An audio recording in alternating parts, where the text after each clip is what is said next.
పల్నాడు జిల్లాలో ప్రముఖ శైవ క్షేత్రమైన కోటప్పకొండలో రేపు మహాశివరాత్రి సందర్భంగా భారీగా ఏర్పాట్లు జరుగుతున్నాయి. మహాశివరాత్రి సందర్భంగా లక్షల మంది భక్తులు కోటప్పకొండకు రానున్న నేపథ్యంలో ఆలయ అధికారులు ఏర్పాట్లు చేస్తున్నారు. కోటప్పకొండపై జరుగుతున్న ఏర్పాట్లపై మా పల్నాడు జిల్లా ప్రతినిధి స్వామి మరిన్ని వివరాలు అందిస్తారు. మహాశివరాత్రి పర్వదిన సందర్భంగా ప్రముఖ పుణ్యక్షేత్రమైనటువంటి కోటప్పకొండ సర్వం సిద్ధమైందని చెప్పుకోవచ్చు.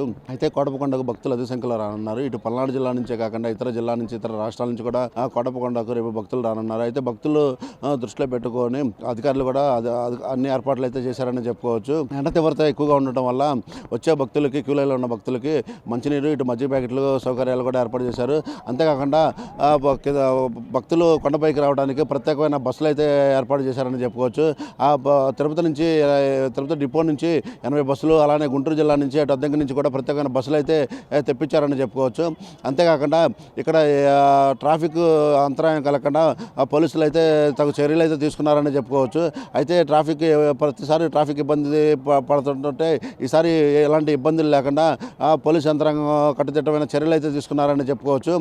అంతేకాకుండా క్యూ లైన్లో వెళ్ళలేని వికలాంగులు కానీ, ముసలి వాళ్ళకు కానీ, చిన్నపిల్లలకు కానీ ప్రత్యేకమైన బ్యాటరీ వెహికల్లు, దాంతోపాటుగా ప్రత్యేకమైన లిఫ్ట్ సౌకర్యం అయితే ఏర్పాటు చేశారని చెప్పుకోవచ్చు. అంతేకాకుండా ఒక ఆరోగ్య శాఖ అధికారులు హెల్త్ సెంటర్లు కూడా పెట్టారని చెప్పుకోవచ్చు. దాంతోపాటుగా పోలీసు యంత్రాంగం కూడా కొండ కింద కానీ, కొండ పైన కానీ, తిరణాలలో కానీ ఎలాంటి చెదురుమరు సంఘటనలు జరగకుండా కొన్ని ప్రత్యేకమైన డ్రోన్ కెమెరాలు అయితే ఏర్పాటు చేశారని చెప్పుకోవచ్చు.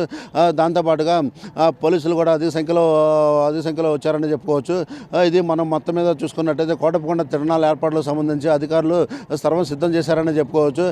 అయితే ఈ అధికారులు ప్రతి డిపార్ట్మెంట్ వాళ్ళు కూడా ఎలక్ట్రికల్ డిపార్ట్మెంట్ కానీ, ఆర్టీసీ కానీ, ఇటు పోలీస్ యంత్రాంగం కానీ, ఇటు శానిటైజర్ కానీ ప్రతి అధికారులు ఈ రోజు నుంచే కొండపైనే ఉండి శానిటైజర్ వ్యవస్థకు సంబంధించి ఎలాంటి అశుభ్రంగా లేకుండా శుభ్రంగా చేసే కార్యక్రమం కూడా చేపట్టారు.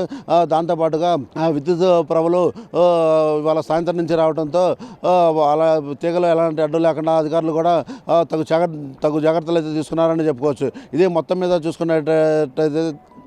చూసుకున్నట్టయితే కోటప్పకొండ తిరణాలకు సంబంధించి సర్వం సిద్ధం చేశారని చెప్పుకోవచ్చు అధికారులు. ఇది కెమెరామెన్ ఎలమంతో స్వామి, మెగా 9, పల్నాడు జిల్లా.